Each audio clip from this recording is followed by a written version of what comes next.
I recently got the chance to sail on the 17th century Spanish Galeon Andalucia.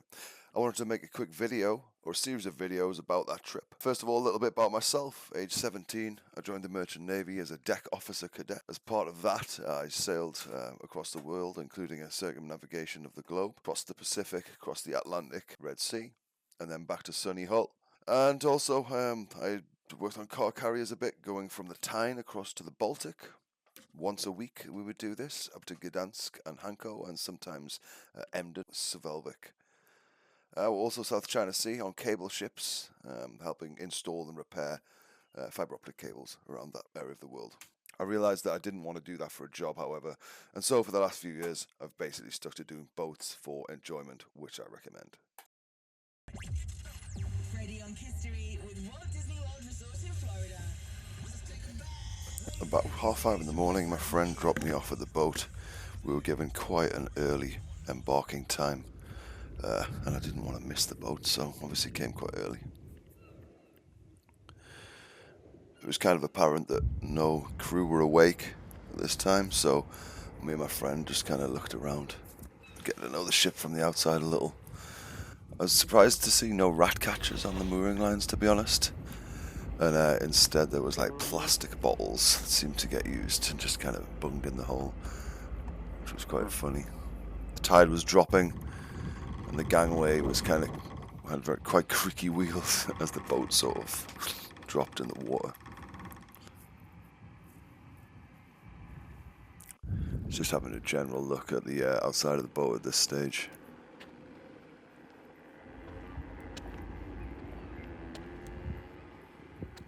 Modern fenders, you can see between the boat and the quay, obviously protecting it there. Traditional anchor, I'm not sure how much they got used.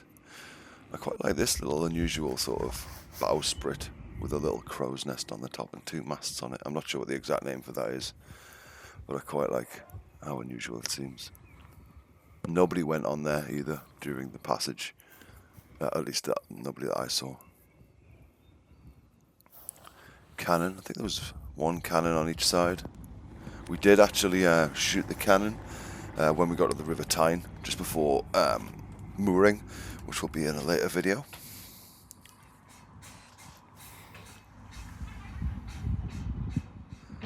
Finally got on board. Here's a member of the crew getting rid of a line that they got fresh water with. Around this time I was kind of realising how young a lot of the crew are. I think it was mostly volunteers. There was an older couple there, Americans who spent a few months on these ships a year, I think. Here they're using a traditional block and tackle to get the gangway back on board, which was good to see.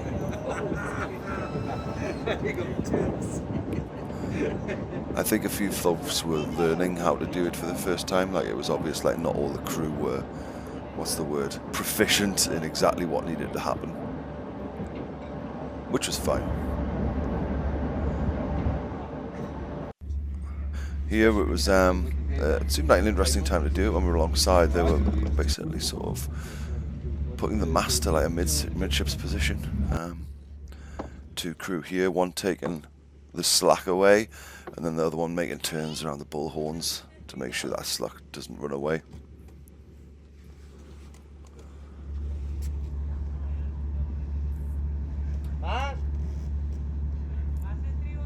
Spanish, understandably, is the main language on board. I think there was French, Dutch, American crew that I saw. Mostly Spanish, though. Here she's letting some line out there, making sure to take turns around it so it doesn't run away. I didn't want to get involved. I thought, leave them to it.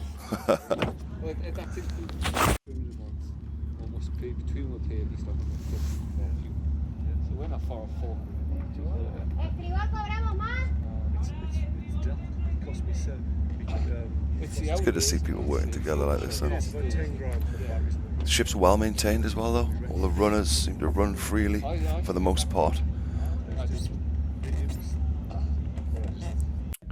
Here's a little boat. Someone said it was a tug, but I'm not sure with that sort of bin at the back. I think it's more like a dredger, or maybe like a, what's the word? Shop and trolley specific dredger for Blyth or something. I'd want a bigger tyre on the front if it's going to poke holes in my boat, though. Here's the Blyth pilot getting on board.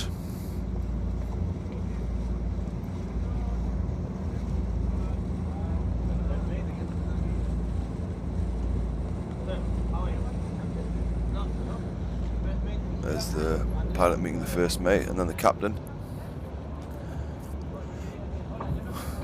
Up on the bridge.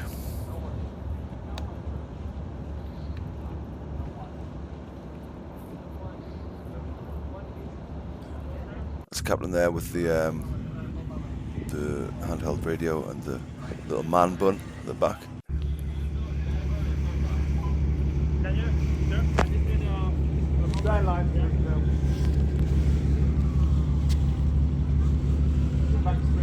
Some confusion here about which lines were going to go off first.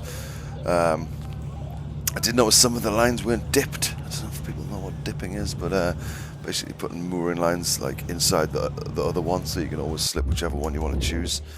I think the stern lines weren't dipped, but I think the springs were. Here we're coming away. Pretty chill conditions. We had ITV News on board. That's the cameraman you see there. There's the pilot with his epaulets on. Just checking what's going on. The ship moved forward into, I think it's called a turning basin or a turning, whatever it is in Blyth. Just to ensure there was ample space all around for the ship's movement. I'll be honest, it didn't seem that narrow at this point. Like, you could have turned the ship here, but understandably you just want to de-risk any maneuvers you're doing.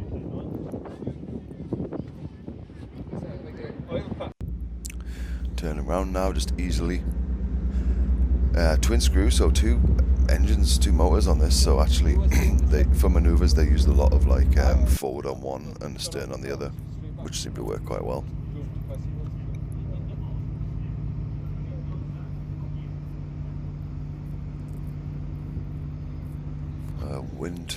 Wind farm boat. I'm not sure exactly what that one does, but it looks like it's got a lot of crew by all those portholes and helipad.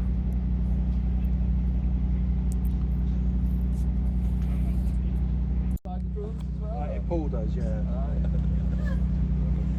Blyth Endeavour. She's a beauty. Getting a little wave there from the crew. I think it's nice when people, you know, work on boats, but they still give a wave. The innocence of a wave to a boat, I think, of beauty, if you ask me. There we go, there's the crew. I think even the pilot having a little wave. It's probably a bit of a change of scenery for him. Captain there, crew. Everyone having a wave while we're midships, brother. Good turnout on Blyth. Burger van was there super early. Burger van was there from like 5:30. I think he might have stayed the night there.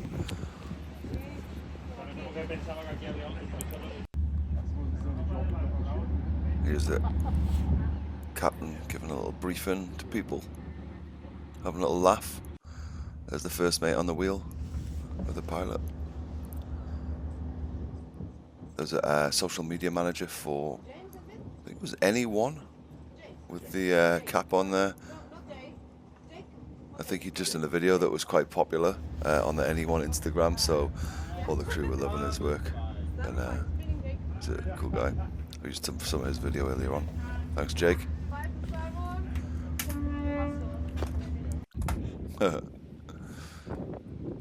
We didn't have a ship's whistle, which I thought was a little bit disappointing because we were getting some toots here and there. There's 2 other nice sailing boats in there. Crew all lining up. ITV getting their shots. Blyth pilot about to jump off. A little wave. Captain cracking on. ITV getting their shots. So this was really nice. The last time I came out of Blyth was when I was doing my yacht day skipper's ticket, and we had to do some night sailing. And we saw dolphins. And this time, this is the second or third time I've come out of Blyth. There was dolphins again. You can see some little breaches. It's really hard to get. It was hard for me to get them, but they're there. Lobster pots there. Oh, you can see a distant one. There you go. You can hardly make it out in the pixels, but yeah. Little forward view. I kind of hope to see a dolphin come up here. That, you know, classic view. There's a little bit of white water from a dolphin there. So nice to see so many dolphins around the coast right now. I've got friends who've seen pods of hundreds. They've said I've certainly seen big pods, maybe like 40 or 50. In the direction of St Mary's, there's your shot. There's St Mary's Lighthouse. And some dolphins having a little play. And this concludes the first video, Blyth to the Sea. Be sure to subscribe if you want to see part 2 and part 3. And I'll get to that soon. Alright, take care.